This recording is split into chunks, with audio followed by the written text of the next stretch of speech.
사도행전 10장 34절에서 48절 고넬료 가정에 임하신 성령. 베드로가 입을 열어 말하되 내가 참으로 하나님은 사람의 외모를 보지 아니하시고 각 나라 중 하나님을 경외하며 의를 행하는 사람은 다 받으시는 줄 깨달았도다. 만유의 주 되신 예수 그리스도로 말미암아 화평의 복음을 전하사 이스라엘 자손들에게 보내신 말씀 곧 요한이 그 세례를 반포한 후에 갈릴리에서 시작하여 온 유대에 두루 전파된 그것을 너희도 알거니와 하나님이 나사렛 예수에게 성령과 능력을 기름 붓듯 하셨음에 그가 두루 다니시며 선한 일을 행하시고 마귀에게 눌린 모든 사람을 고치셨으니 이는 하나님이 함께 하셨습니다. 우리는 유대인의 땅과 예루살렘에서 그가 행하신 모든 일의 증인이라. 그를 그들이 나무에 달아 죽였으나 하나님이 사흘 만에 다시 살리사 나타내시되 모든 백성에게 하신 것이 아니요 오직 미리 택하신 증인 곧 죽은 자 가운데서 부활하신 후 그를 모시고 음식을 먹은 우리에게 하신 것이라. 우리에게 명하사 백성에게 전도하되 하나님이 살아있는 자와 죽은 자의 재판장으로 정하신 자가 곧 이 사람인 것을 증언하게 하셨고 그에 대하여 모든 선지자도 증언하되 그를 믿는 사람들이 다 그의 이름을 힘입어 죄사함을 받는다 하였느니라. 베드로가 이 말을 할 때에 성령이 말씀 듣는 모든 사람에게 내려오시니 베드로와 함께 온 할례 받은 신자들이 이방인들에게도 성령 부어주심으로 말미암아 논라니 이는 방언을 말하며 하나님 높임을 들음이러라. 이에 베드로가 이르되 이 사람들이 우리와 같이 성령을 받았으니 누가 능히 물로 세례 베품을 금하리요 하고 명하여 예수 그리스도의 이름으로 세례를 베풀라 하니라. 그들이 베드로에게 며칠 더 머물기를 청하니라. 아멘. 오늘 말씀의 주제, 나사렛 예수와 함께 하신 하나님. 모든 성도는 예수 그리스도의 증인입니다. 고넬료 가정에 임하신 성령. 34절에서 38절 나사렛 예수와 함께 하신 하나님. 베드로가 입을 열었습니다. 하나님은 사람의 외모를 보지 아니하시고 모든 민족 중에서 하나님을 경외하며 의를 행하는 사람은 다 받아 주신다는 것을 내가 깨달았다. 이렇게 말합니다. 베드로의 이 고백을 볼 때 유대주의와 선민 사상이 얼마나 무서운지를 새삼 깨닫게 됩니다.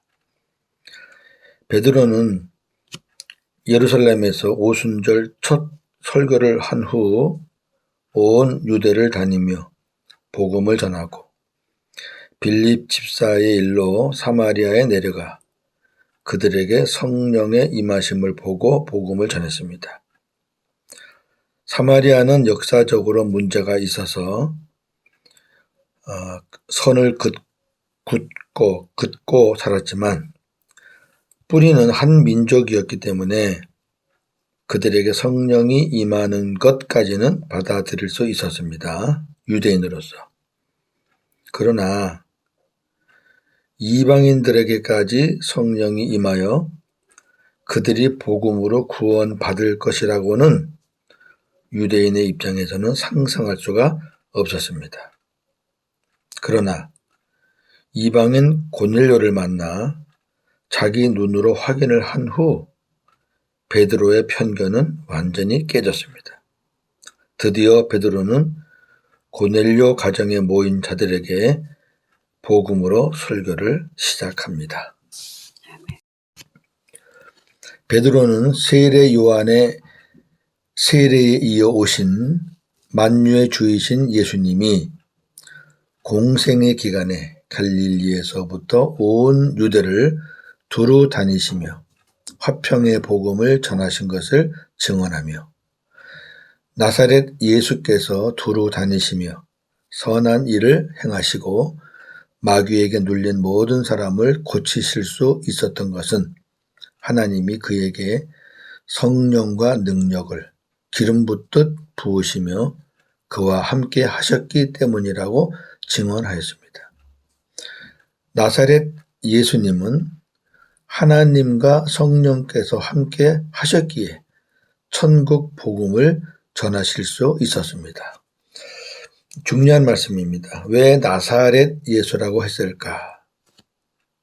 여러 가지 의미가 있지만 첫째는 역사적인 분이시다. 역사적인 분. 그 당시 있었던 지명이니까요. 그리고 예수님은 우리와 똑같은 인간으로 오신 분이시다. 그러나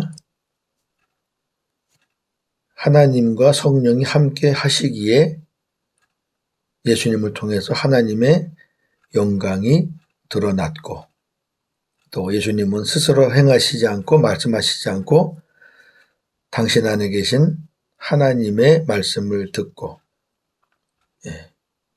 하나님의 마음으로 복음을 전하셨죠. 그랬기 때문에 오늘 우리에게도 소망이 있는 겁니다. 만약에 예수님이 인성이 없이 신성만 있으셨다 그러면은 신성은 있죠. 근데 신성으로 사역을 하셨다 그러면은 저나 여러분은 예수님을 닮아갈 수가 없고 천국 복음을 전할 수가 없어요. 그러나 예수님은 신성을 사용하시지 않고 인성만 사용하셨잖아요. 그렇기 때문에 인성을 가진 우리에게는 이러한 말씀들이 힘이 되고 소망이 되는 겁니다. 우리는 약하지만 하나님과 성령이 함께 하시면 우리도 예수님처럼 천국 복음을 전하며 살 수가 있는 것입니다. 할렐루야. 39절에서 43절 모든 성도는 예수 그리스도의 증인입니다. 계속해서 설교합니다. 베드로가 예수님의 부활을 목격한 사람들은 많지만 주님의 제자들은 주님의 모든 일의 증인입니다. 이들은 예수님의 공생의 기간에 함께 하였고 예수님의 십자가 사건도 경험하였습니다. 이들은 부활하신 주님과 음식을 함께 먹었고 오순절에 성령과 함께 그리스도로 영으로 오신 주님을 모시고 사는 자들입니다. 따라서 이들이야말로 예수님의 모든 일에 확실한 증인들입니다. 이에 베드로도 자신이 예수님의 모든 일의 증인이라고 증언하는 것입니다. 이제 베드로뿐만 아니라 사도뿐 아니라 모든 복음 전도자들은 하나님 보좌 우편에 부활체로 계신 예수 그리스도께서 마지막 강림하실 때 살아있는 자와 죽은 자를 심판하시는 심판주로 오신다는 것을 전해야 합니다. 이미 구약의 모든 선지자들도 예수 그리스도에 대해서 예수 믿는 자들이 그의 이름을 힘입어 죄사함을 받는다고 증언하였습니다. 예수님 오시기 전에 이미 예수님에 대해서 그다음에 예수님으로 말미암아 죄사함 받고 구원받는다는 것을 선지자들이 다 증언했어요. 구약에서. 내 안에 계신 예수의 이름을 믿어야 구원입니다. 요한복음 1장 12절.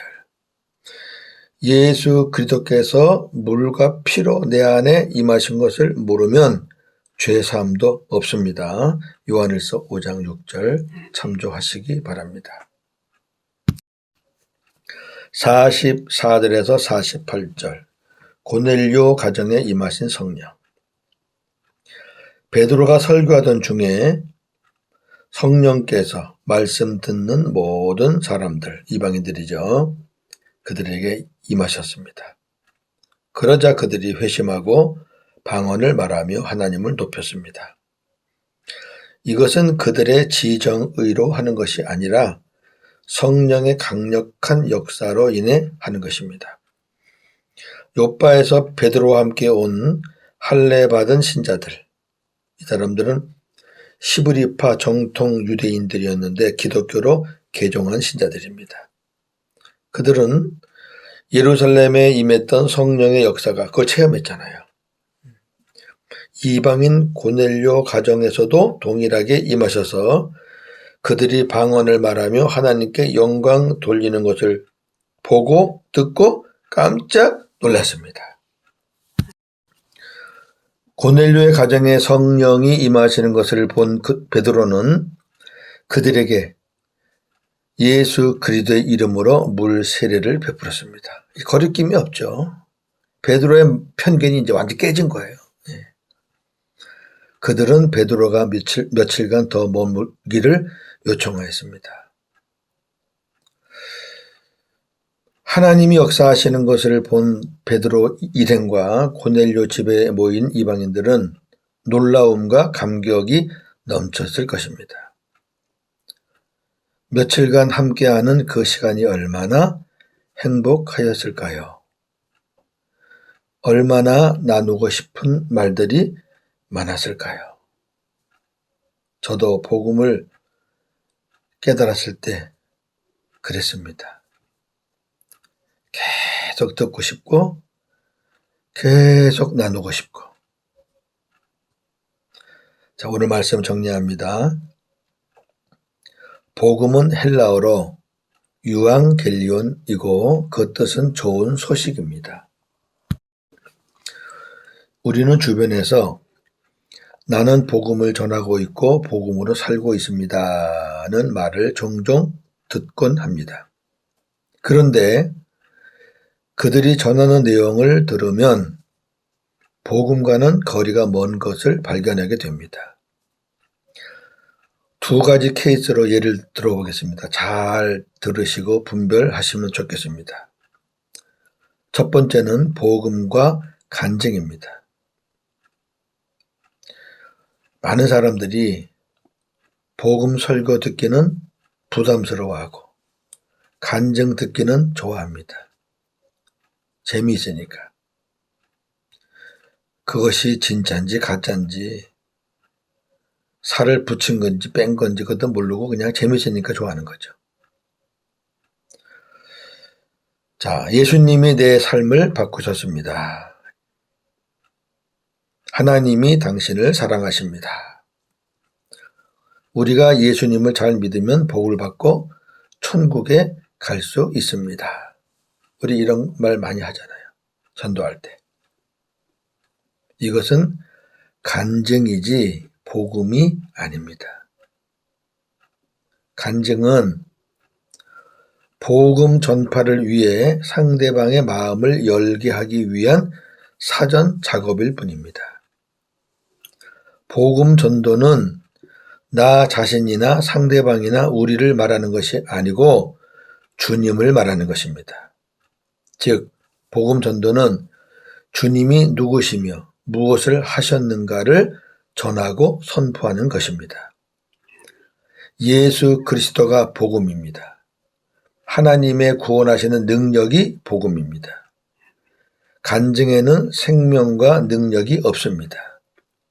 복음에만 생명과 능력이 있습니다.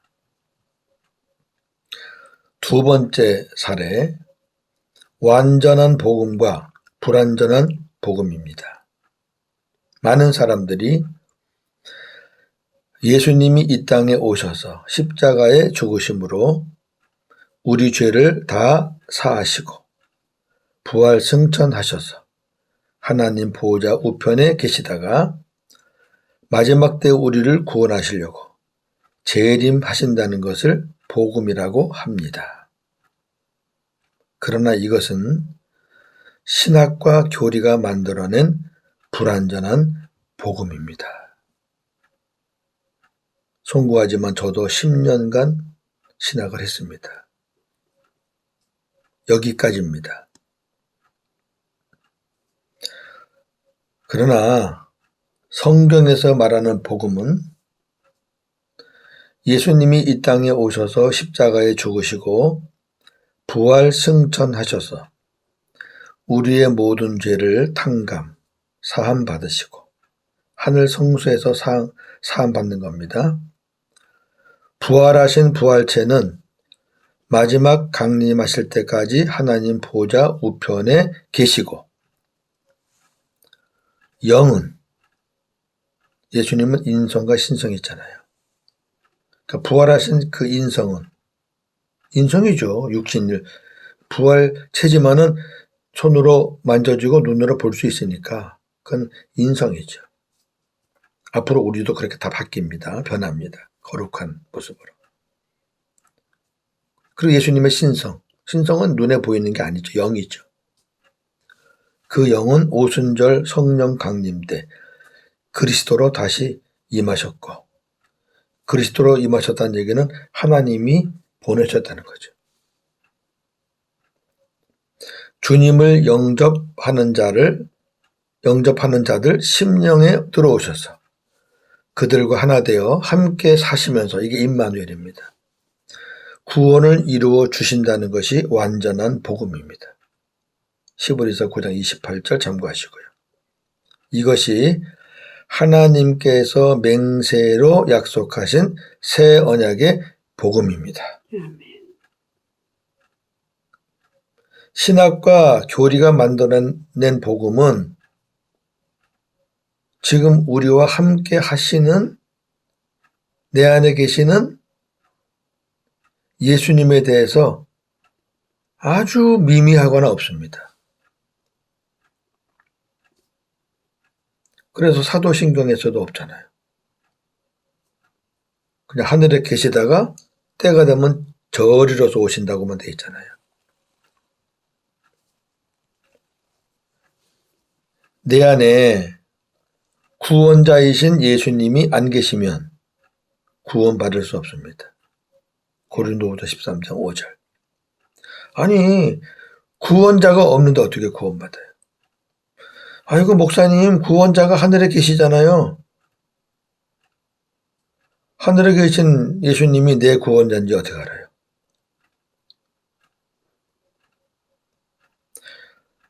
또 내 안에 하나님의 생명을 가지신 예수님이, 하나님의 생명은 예수님만 갖고 있거든요. 그 예수님이 안 계시면 내 안에 생명이 없으니까 알곡이 아니라 가라집니다. 요한일서 5장 11절 12절 참고하시고요. 알곡과 가라지는 다른 거 아닙니다. 하나님의 생명이 있느냐 없느냐예요. 그러면 하나님의 생명은 어디 있느냐? 예수님 안에 있잖아요. 저나 여러분 안에는 하나님의 생명이 없어요. 못 들어와요. 죄인 안에는. 예수님이 들어오시니까 우리 안에 하나님의 생명이 있게 되는 거죠. 예수님이 오시면서 우리 모든 죄를 다 사하시니까. 어떻게 하나님의 생명이 죄 가운데 있겠어요? 또 내 안에 새 언약의 중보자이신 예수님이 안 계시면 아버지께로 갈 수가 없습니다. 요한복음 14장 6절. 구분이 되시나요? 복음과 간증, 완전한 복음과 불완전한 복음. 잘 정리하시면 좋겠습니다. 이 복음의 말씀을 전하는 지금 저는 너무나 행복합니다. 목회도 가정도 개인도 너무 힘들어서 모든 것을 포기하려는 순간에 저보다 먼저 복음을 깨달은 후배 목사님으로부터 천국 복음을 듣고 주님을 만났던 2013년 겨울이 생각납니다. 율법으로 살았던 모든 것들이 처참하게 무너졌지만 참으로 놀랍고 행복한 시간이었습니다. 정말로 주님을 만난 겁니다. 실체로. 이론과 지식과 신학이 아닌 그날의 행복은 지금까지 계속되고 있습니다. 주님 앞에 갈 때까지 행복할 것입니다. 왜냐하면 주님이 내 안에서 나와 함께 하시며 천국을 누리며 살게 하시기 때문입니다. 제 아내도 2019년에 저를 만나 이 복음을 알게 되었고 매일매일 함께 복음을 나누면서 지금은 저와 동일한 은혜와 기쁨과 감사와 평안을 누리며 주님 한 분으로 만족한 삶을 살고 있습니다. 이 모든 것은 하나님께서 하셨습니다. 할렐루야. 오늘도 복음으로 승리하는 하루가 되기를 주의 이름으로 축원합니다. 아멘. 하나님 감사합니다. 이 복음을 전하면서 얼마나 행복하고 감사한지요. 율법으로 살 때는 감정의 기복이 심해서 들쑥날쑥 오르락 내리락 했었는데 이 복음을 깨달아 주님과 함께 살면서부터는 단 하루도 변함없이 하나님의 은혜 속에서 살고 있음을 고백합니다. 많은 사람들이 아직도 복음과 율법을 구분하지 못하고 신학과 교리 틀 안에서 방황하고 있습니다. 가나안 땅에 들어가야 되는데 광야에서 헤매고 있습니다. 복음과 간증도 구분하지 못하고 또 불완전한 복음과 완전한 복음도 정리가 안 된 상태에서 참으로 힘든 신앙생활을 저도 20여 년간 했고 이제 정말 행복하고 주님과 함께 천국을 누리며 사는 시간이 불과 8년, 9년입니다. 앞으로 하나님 앞에 갈 때까지 이러한 은혜로 살게 되니 너무너무 감사합니다. 사랑하는 아내도 또 하나님이 선물로 주셔서 함께 이 복음을 깨닫고 점점 더 깨달아가며 날마다 풍성한 은혜의 삶을 살게 하신 것을 감사합니다. 억지로 사는 것도 아니고 어떤 큰 계획을 세워서 사는 것도 아니고 그저 내 안에 계신 주님 한 분으로 만족하며 그분이 주시는 마음과 생각으로 사니 하나님께서 일하시는 것을 날마다 볼 수 있으니 얼마나 감사합니까? 오늘도 우리 주님께 영광 돌리며 복음으로 사는 하루가 되기를 원합니다. 예수님의 이름으로 기도합니다. 아멘.